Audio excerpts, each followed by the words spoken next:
Hello, I'm Dr. Mary Ann Teitelbaum, and today we're going to talk about asthma and allergies. So, with many of the diseases that we're seeing nowadays, the incidence of both asthma and allergies have increased dramatically over the past 30 years. So we have to look and see what's happened over the past few decades to see what might be upsetting our children's immune systems.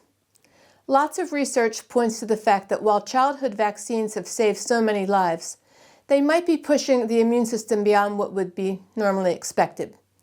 So far, the research shows that unlike live vaccines, most of the vaccines given nowadays are inactivated, and they require what are called adjuvants or compounds, especially aluminum, to boost the immune response, because the type of immunity you get with an inactivated vaccine is less, and the immune response is much shorter compared with live vaccines.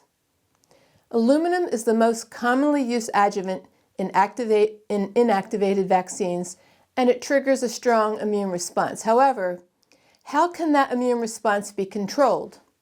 And could it be different in different types of people, depending on how sensitive they are to its effects? Could it be pushing the immune system to hyperreact to things like food, pollen, and other allergens more than it should? A very large study was done to see what effect the extremely high vaccine rate is doing to our children's immune systems. The authors stated reluctantly that, quote, although they recognize that immunization is indispensable for the global elimination of various diseases, this large-scale birth cohort study demonstrated that the prevalence of asthma, wheezing, and eczema in children at 12 months of age was associated with the administration of a large number of inactivated vaccines. Despite this association, we strongly support the global vaccination strategy and do not recommend that immunization be halted, unquote. But they went on to say, quote, the results of this research support the reconsideration of better vaccination development in the future. The present results suggest that the development of better vaccines and/or adjuvants could be beneficial, unquote. Then what if you upset the immune system even more by giving too many antibiotics in a young child's life? These antibiotics destroy the friendly bacteria in the gut, which stabilize the immune system and keep it from going in the attack mode, hyperreacting to foods like peanuts and tree nuts, or airborne allergens, or worse, the body, resulting in autoimmune diseases. And on top of that, what if children are given a diet with processed foods, which can also upset immune function? And to add insult to injury, what if the child grows up in a polluted area where poor air quality can also upset proper immune function? Studies have been done on the Amish communities and other groups whose children receive less, if any, vaccines, and no tree nut or peanut allergies were observed, as compared with those in neighboring schools whose children were fully vaccinated. The vaccinated children had an extremely high rate of tree nut and peanut allergies, demonstrating again the disruption of a normal immune system with too many vaccines. These modern pharmaceuticals, which have saved lives, must be used judiciously because they're creating a lot of collateral damage to our children's immune systems.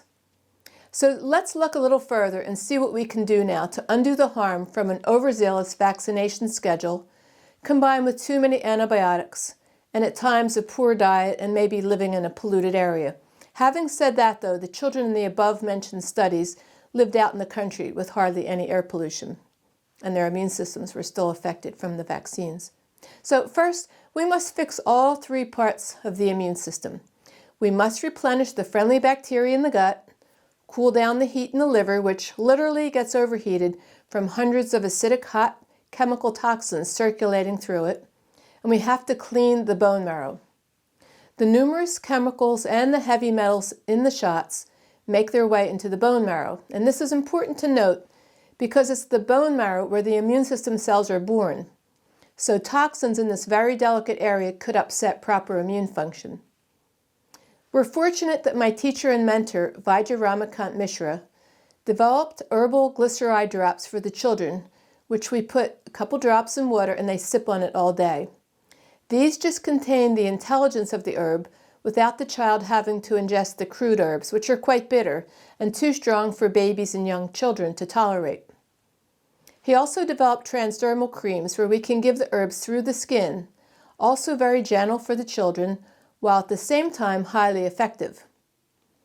Then Vijay spent several years bringing the herbs for the lungs from India to America. We have herbs which deal with all three of the imbalances we see with asthma. So think of the bronchial tubes as little channels, as we call them in Ayurveda, or shrotas.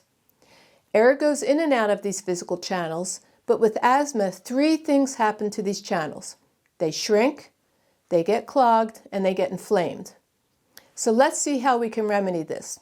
First, we have a wonderful herb, which is a bronchodilator, which means it opens up the shrunken channel, the bronchial tubes, just like albuterol, but without the side effects. In fact, this herb actually heals the lung tissue. Second, we have ways of unclogging the lungs using various herbal formulas to thin out the very thick mucus, again, without the side effects of modern medicine.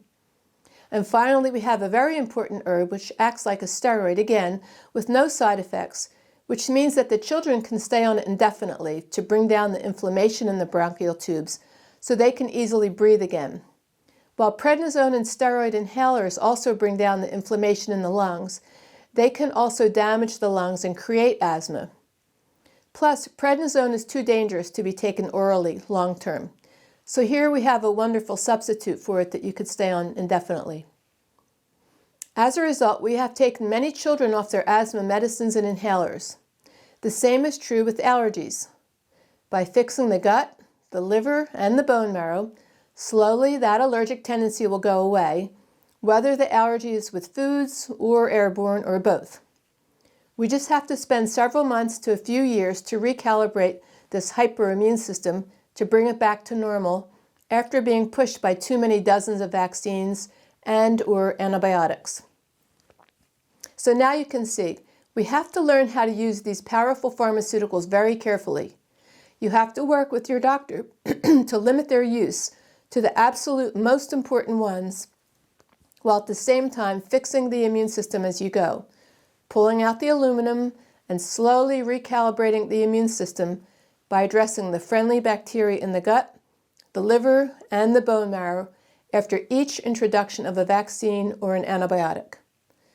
And by doing so, you can prevent a whole host of allergy reactions, asthma, food, and airborne allergies, which will allow their immune systems to behave the way nature intended, where it protects you against invading organisms and pathogens, not one which is reacting out of control to foods, pollen, dust, molds, which creates inflammation, constriction, wheezing in the lungs, not to mention eczema, because these very hot toxins exit through the skin, the body's largest organ of elimination, and they burn the skin as they come through, causing the eczema.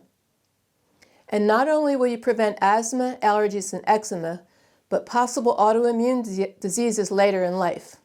Most of the autoimmune diseases we're seeing at epidemic levels nowadays were rare in the past, but they could have been prevented if someone intervened in this way early on in the child's life, instead of just allowing the immune system to spiral wildly out of control with each introduction of a new vaccine or an antibiotic. I hope this information is helpful to you and your children. Thank you.